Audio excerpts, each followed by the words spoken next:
put a smile on your face when you're moving from place to place. Good morning, good morning, morning. Viewers, welcome back this morning. Joining us on set is Dr. Denise Tsoiafatt-Angus, former presiding officer of the Tobago House of Assembly. Our focus this morning is on the voice note gate and what could happen. And this is among some of the other issues that are happening here in Tobago. Good morning, welcome to you, Dr. Angus. Good morning, Rhea. Good morning, Tobago, and all of your viewing audience, wherever you all reside. And I have to say that you're also the political leader here of the IDA, and I guess with wearing all of these hats, you are more than qualified to respond to some of the issues, or treat with some of these issues that are happening within the Tobago space. Now, we see quite recently here, the issue here of the voice note gate, that's how it's being termed now, voice note gate, with regards to the a voice note that has been circulating on social media with the voices sounding like that of Chief Secretary Fally Augustine, as well as the Secretary for Education, Rhea Hackett. Speaking to several issues here, concerning issues, but we see here where the police commissioner has decided this morning to give the all clear for this matter to be investigated. Also coming up this morning from 9 o'clock, there is on social media, we see where the chief secretary is going to be speaking. Now, it's termed a public briefing. Now, we're not too sure on what issue or issues, but your thoughts? Well, my thoughts, you spoke about the various hats I do wear, and it would be remiss of me if I don't take the opportunity to extend deepest condolences to our first presiding officer of the Tobago House of Assembly on his passing, Jeff Davidson, and extend deepest condolences to his family. Also, as the former Secretary of Community Development and Culture, I had the opportunity to work with Winston Gordon, who chaired the Carnival Committee and sat on the Festival Committee, which was within the Division of Community Development and Culture. And therefore, I extend deepest condolences to his son, Justin, and to the rest of his family. He will be deeply missed. He was an icon in the world of culture, even though people knew him as being part of Scotiabank. He really was a cultural icon. So we pay tribute to the work that was done. Now, returning ourselves to some other matters, you spoke about this voice note gate that we are dealing with. And, you know, we have known that this administration has put forward several press briefings that we thought would go one way, and it went totally a different way. So, you know, the question is that we have to really wait and see what the press briefing is about. It could be about the chief administrator. It could be about many other issues plaguing the Tobago space today. And not necessarily on the voice note. And not necessarily on the voice note. All right. But we want to get your thoughts here, Dr. Angus, on the issue of the voice notes. There's some who are saying it's not a big deal. This happens the world's over. This happens in politics. It's all a part of the game. Yeah. And it's unfortunate that we justify wrong. To say that, well, wrong was done then, so wrong should be done now. And it was okay then, so it should be okay now. Then should be okay now. But these young persons campaigned on a new Tobago where you will be fixing things, you will be righting the wrongs of the past. And therefore, to be able to say that it is right because it happened in the past, I don't buy that. And we do have very strict laws where this activity is concerned. And perhaps I want to separate what was okay and what was not okay. What is okay is that when a representative comes in, you have the option to hire persons within your electoral districts. The assembly legislature pays for those persons, you're given an allowance, and you could decide how many persons you're bringing in, who you're bringing in, the type of job descriptions you want them to have, and also how much money you're even paying them. You get to decide that as a representative. But when it comes to the Tobago House of Assembly, there has to be a process of recruitment which is managed through the offices of the administrator and the public servants, and also, you know, through HR. So when you talk about just get them in, put them in a position 8 to 4 in the THA to do fake profiles, that is where the issue comes in. And so that is what has triggered the investigation. That is what they will be investigating, because inside of your Tobago House of Assembly Act 40 of 1996, Section 23 mentions the Prevention of the Corruption Act 1987, and Section 24 mentions the Integrity in Public Life Act of 1987, that these are acts that should be referred to and known in terms of what the guidelines are for operating within the Assembly. And those acts clearly show that, you know, situations such as the voice note should not be occurring. Now, there is a process. Persons are innocent until they are proven guilty or they are convicted. So even if the current investigation garners enough evidence to charge the persons involved, there's still a process. I mean, it's not the first time that we have someone who is charged sitting in the Assembly. So a charge is not enough. And that charge has to lead to a conviction before anything can be done. So there is a long process. Now, in terms of the conviction, it's one of the stiffest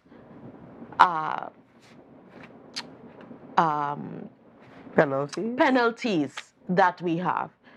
$500,000 and 10 years in jail. You know, so it's one of the stiffest penalties out there under the Prevention of Corruption Act of 1987.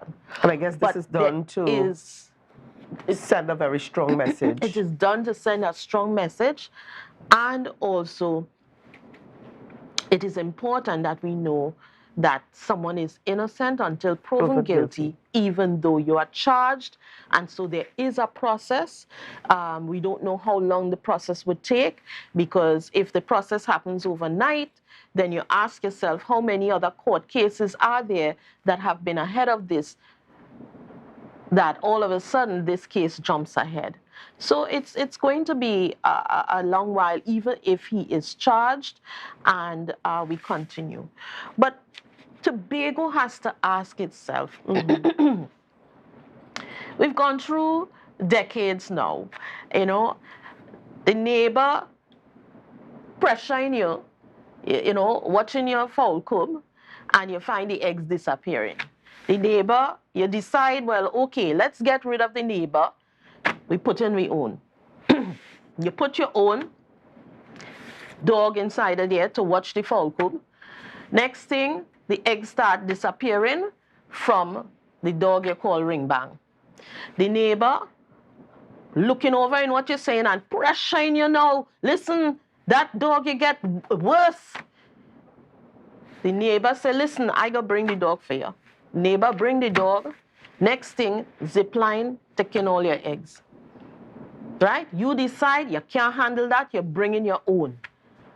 You bring voice note gate, the eggs gone. At some point, Tobago, we need to ask ourselves, is it that the leash wasn't strong enough?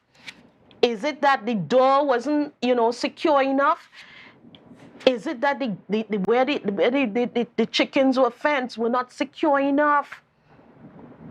We have to start asking ourselves those questions, because right now you're being clickbaited into calling another election by the neighbor again. And you have to ask yourself, okay, you call an election, then what? Did you fix the leash? Did you cover up the fence, secure the door? It is time for us to start talking a bigger conversation about our governance structure. It is time that we begin to look at that framework, because clearly it's not working. No. Successive administrations have been runaway administrations, and we can't do anything about them.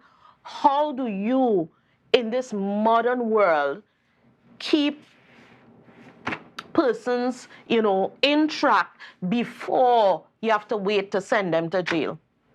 Is this enough to call? Is this enough for a call to have another elections? Is this matter enough? To do what? To do what? Good question. Yeah, and my issue is, have you looked at the leash to make sure, even if you call another election, that you could control the dog you put in there? Have you looked at the leash? Have you looked at the door to see if it's secure enough? Have you looked, to make sure you have everything in place? What is it going to take for us to learn? It's 4 administrations now where you end up at the end of the administration having a runaway administration. At what point do we begin looking at the framework? And this one run away long before the time. There's a message there for us.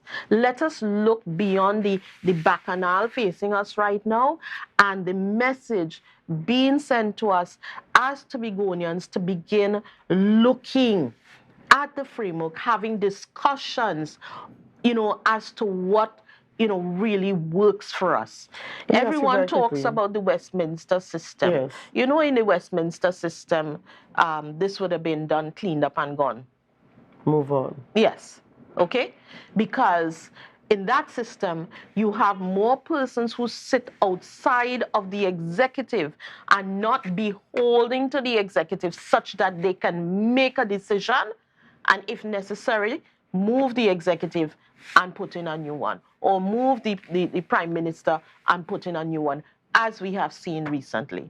So, we have to sit and look at what framework really works for us going forward, because definitely what is there right now cannot work. You spoke a little while ago about the issue of governance, that this is an issue about governance.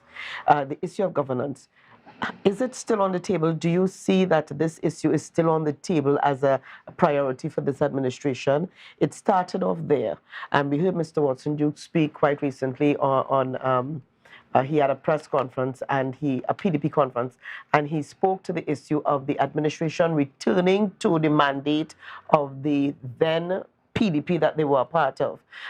Is the issue of governance, does it appear to still be on the as a high priority for this administration? Well, what is governance? Governance is not just a mandate given.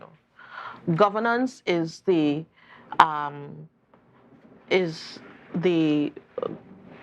accountability factor. Your willingness to account to the people. Governance is the transparency factor. Which is all that was said initially by this current administration. Correct. And so what we have seen, governance is the obligation and the feeling that you want to talk to the people. And they spoke about participatory governance. And we are no longer hearing the involvement of the people or taking into consideration the cries of the people. And so clearly the administration is not, dealing with good governance, right? But in addition to that, good governance has to be enforceable. Right now, we have no way to enforce it, and that segues into the fact that, good governance means in Tobago that we have a chief administrator and a chief secretary governing at the helm of the Tobago House of Assembly. At this point, we just have a one-man show, and everything has gone successively down the road, and from the start, it has been no respect for the House, in terms of the, getting to the House on time, to have those legislative meetings once a month to be on time. Then we saw where a meeting was skipped, and they've actually attempted to justify, instead of just saying, okay, we apologize, the meeting was skipped. They attempted to justify it. So we are seeing successive erosion of our governance structure at all levels inside of this. Now, is that enough to say call election now? I don't think it's enough to say call election now, because like I said, we as a people have to take some responsibility that we continue to put people there without the necessary framework that causes them to stay on the right path. And I hear what you're saying here, Dr. Angus. I hear what you're saying here. So, what is the way forward? What could happen in terms of, if, again, going back here to the voice note gate? So, what guilty, could happen? Right.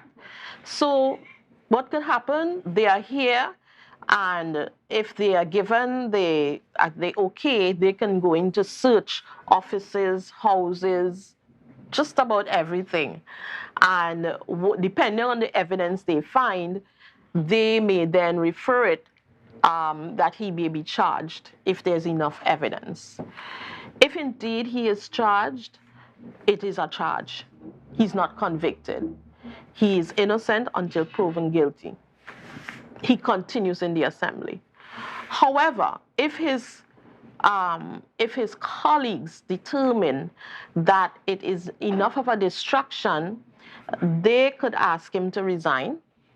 He could decide to resign on his own, or they may decide to put a vote of no confidence against him and force him to resign.